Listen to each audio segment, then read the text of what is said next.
اس لیے شانگا مانگا کے ریسٹ ہاؤسز میں رکھتا تھا کہ وہ کہیں دوبارہ اپنی ہی پارٹی کے ہاتھوں دوبارہ بک نہ جائیں، کہ وہ انہیں ان سے زیادہ بولی دے کر دوبارہ خرید نہ لیں۔ اس ڈر سے وہ جو ارکان پارلیمنٹ بک جاتے تھے، جو ارکان پارلیمنٹ نواز شریف سے پیسے لے لیتے تھے، ان کو وہ شانگا مانگا کے ریسٹ ہاؤسز میں قانونی کہہ رہا ہوں، جو سرکاری ایجنسیز ہیں ان کے ماتحت ہوتی تھی، ان کی کسٹڈی میں رکھتا تھا۔ تو کیا یہ وہی سیم صورتحال نہیں ہے جو آج ابھی جو ماضی میں اچھا، یہ تھوڑا میں ماضی آپ کی قریب، بات ایک منٹ میری بات مکمل ہونے دیں۔ ابھی یہ جو عدم اعتماد پی ٹی آئی کے خلاف پیش کی گئی ہے، اس میں جو پی ٹی آئی کے ایم این ایز اور ان کے اتحادیوں کے جو ایم این ایز خریدے گئے ہیں، انہیں سندھ ہاؤس میں رکھا گیا تھا۔ تو یہ سندھ ہاؤس آج کے جدید دور کا چھانگا مانگا ہے۔ تو جی آپ کیا کہنا چاہ رہے ہیں؟ میں یہ کہنا چاہ رہا تھا کہ یہ آپ نے کہا کہ یہ بک جاتے ہیں، یہ قومی نقصان ہوتا ہے۔ اچھا، قومی نقصان اتنا ہوتا ہے جس کی حد نہیں ہے۔ ابھی جو رجیم چینج ہوئی ہے، یہ رجیم چینج ہوتی ہے، پہلے بھی رجیم چینج ہوتی تھی، پیسے باہر سے آتے ہیں، ڈالر آتے ہیں، ڈالروں سے یہ لوگ خریدتے ہیں، یہ خود بھی ڈالر رکھتے ہیں، خود بھی اسی وجہ سے اتنے امیر ہوئے ہیں، کچھ تو خزانہ لوٹا کچھ باہر سے۔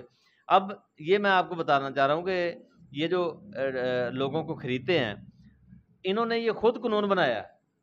مزے کی بات سنیں، یہ جو ہارس ٹریڈنگ کو روکنے کے لیے انہوں نے خود قانون بنایا، اور اسی قانون کے اندر انہوں نے ایک چھوٹی سی گنڈی رکھ دی، جس کو پنجابی میں کہتے ہیں گنڈی۔ گنڈی کیا کہ ایک بندہ دوسری طرف جائے گا وہ نااہل ہو جائے گا۔ نااہل کیسے، کتنا دیر ہوگا؟ اب دوبارہ قانون کو اس کو ریوائز کرنا پڑا، سپریم کورٹ کو اس کا تعین کرنا پڑا کہ اس کی نااہلی کی کیا سزا ہوگی۔ اب نااہلی کی سزا، نااہل ہو جائے گا، کتنی دیر کا نااہل ہوگا؟ مدت کا تعین نہیں ہے۔ مدت کا تعین انہوں نے نہیں کیا تھا، یہ گنڈی تھی وہاں رکھی ہوئی جان بوجھ کر۔ حالانکہ وہ مدت کا تعین کر سکتے تھے کہ تا حیات نااہل ہوگا وہ، یا وہ 10 سال کے لیے ہوگا یا 5 سال کے لیے، لیکن سپریم کورٹ نے پھر ان عوامی نمائندوں کو رعایت دے دی کہ منحرف ارکان جو ہیں ان کو ایک مطلب اس ٹرم کے لیے ان کو نااہل کر دیا، تاکہ وہ اگلی ٹرم کو وہی، جیسے آپ نے دیکھا کہ جتنے بھی آزاد بندے تھے پی ٹی آئی کے، نون لیگ میں چلے گا، نون لیگ کا ٹکٹ لے کر وہ ابھی یہ ضمنی الیکشن جو ہے وہ پی ٹی آئی کے خلاف لڑے ہیں۔ اب دیکھنے والی بات یہ ہے کہ وہ لوگ اب نون لیگ کا ٹکٹ لے کر لڑ رہے تھے، وہ ہار گئے، سارے کے سارے ہار گئے۔ جو ایک دو ان کی سیٹیں لی ہیں وہ بھی دھاندلی سے لی گئی ہیں۔ اب پنڈی پی پی 7 کا آپ دیکھ لیں، اس کی ابھی تک الیکشن کمیشن انکاری ہے کہ وہ نہیں گن رہا۔ اچھا ڈاکٹر صاحب، مجھے ایک بات بتائیے کہ جیسے کہ آپ نے ابھی بتایا کہ فلور کراسنگ پر پابندی لگانے کے لیے نواز شریف صاحب نے جب 1997 میں 2/3 اکثریت سے اپنا کامیابی حاصل کی تھی الیکشن میں، تو فلور کراسنگ کو روکنے کے لیے انہوں نے ایک بل پیش کیا تھا، جس میں کہ انہوں نے جو اپنی پارٹی کو چھوڑ کر دوسری پارٹی میں چلا جاتا ہے اس کو نااہل کروانے کے لیے سفارش کی تھی قانون میں، لیکن اس کی نااہلی کی مدت کا تعین نہیں کیا تھا۔ تو وہ ابھی عدالت نے اس کی تشریح کر دی ہے، کیونکہ وہ اس میں ابہام تھا کہ وہ کتنی دیر کے نااہل ہو سکتا ہے۔ تو عدالت نے اس کی تشریح کر دی ہے کہ وہ ابھی جو اپنی موجودہ سیٹ ہے اس سے ڈی سیٹ ہو جائے گا، لیکن وہ ویری نیکسٹ الیکشن جب بھی ہو وہ لڑ سکتا ہے۔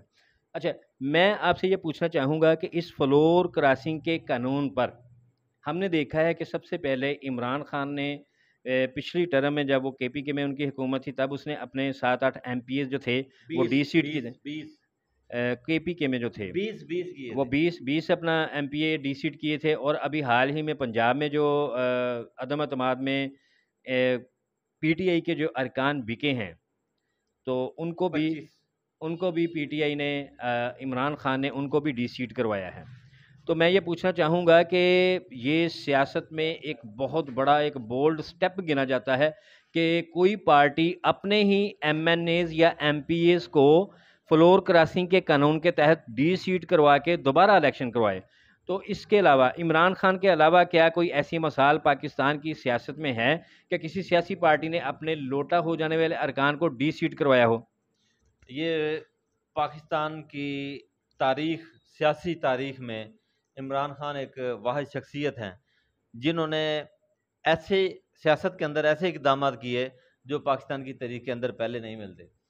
مثلاً آپ نے کہا کہ جو 20 کے پی کے بندے بکے تھے سینٹ کے الیکشن میں، جو زرداری نے خریدے تھے، وہاں سے ایک ٹکٹ انہوں نے ایک سیٹ نکالی تھی ان کے ذریعے۔ عمران خان نے اس وقت ان کو نکالا جب الیکشن کے دن تھے، یعنی یہاں تو وہ کوئی کونسلر بھی نہیں نکالتا ان دنوں میں کسی کا، اب اس وقت عمران خان نے ان 20 لوگوں کو نکال دیا تھا جب الیکشن کے دن تھے. کوئی پارٹی کونسلر بھی یہ نکالنا جو ہے نا وہ اپنا وہ افورڈ نہیں کر سکتی، تو عمران خان نے 20 ایم پی نکال دیے تھے. اب دیکھیں اب بھی عمران خان نے ایسا ہی کیا. یہ عمران خان واحد سیاستدان ہے جنہوں نے یہ قدم اٹھایا، اس سے پہلے یہ روایت ہی تھی ہی نہیں. ڈاکٹر صاحب آپ کا کہنے کا مطلب یہ ہے کہ سیاست میں جو اعلیٰ اخلاقی اقدار ہیں ان کو متعارف کروانے کا بھی اور ان پر عمل پیرا ہونے کا صحرا بھی عمران خان کے سر ہی جاتا ہے. جی تو بہت شکریہ ڈاکٹر صاحب، آج آپ کے ساتھ یہ جو گفتگو ہے بہت ہی سیر حاصل رہی ہے. آپ کا بہت شکریہ. آپ کا بھی بہت شکریہ. پہلے میں یہ وی لاگ کرتا تھا، آپ نے آج مائک سنبھالا، ماشاءاللہ بہت اچھا لگا. مہربانی، بہت شکریہ. اللہ حافظ.